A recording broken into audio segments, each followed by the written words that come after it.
You might be thinking to yourself, I'm a brick and mortar store. I don't sell things online, so why do I need a website? The answer is because that's how your customers find you. The days of looking up a business in the yellow pages are gone. Your customers are looking for your business online and on the go. The fact is, it doesn't matter what you're selling or what kind of business you're in. You need to have a professional, high-converting website. So let's go over the very basics of what it takes to get a website on the web.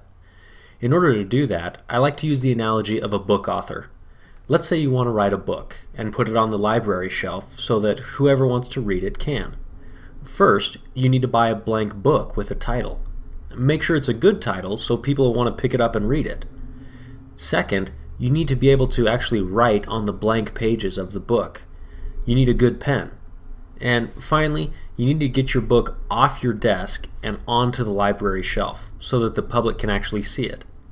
Well, creating a website works the same way. First, you need to choose and register your domain name. This is like finding a good title to your book. Because you're a brick and mortar store, it might be a good idea for your domain to have something to do with your geographic location.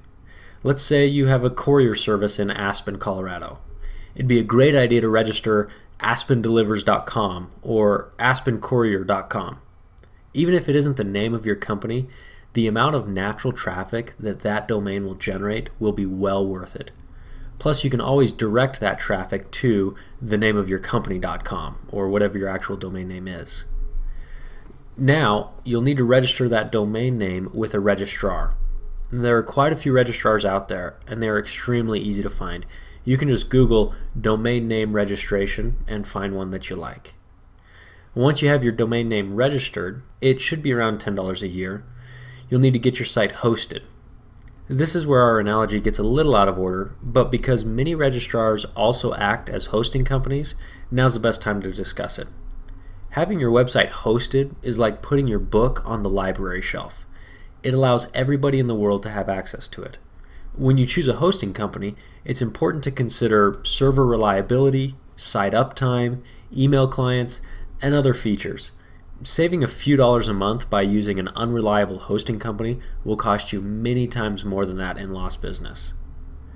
So now that you have your blank book with a good title and you have it on the library shelf, it's time to actually start writing on the pages. Most hosting companies out there will offer different solutions for actually creating your website. We recommend WordPress from WordPress.org. It's free, it's widely used, and most hosting companies will offer a one-click installation of the software. Once you have it installed, you will find a plethora of documentation and help videos to get you started. Well, that's it for this overview of how to create your website. If you're feeling a little overwhelmed, don't worry about it. It can be a lot to take in at first. You may want to consider talking to an online marketing professional. These people have made a career out of helping people like you increase sales. It could be time very well spent. Thanks again, and we'll see you on the web.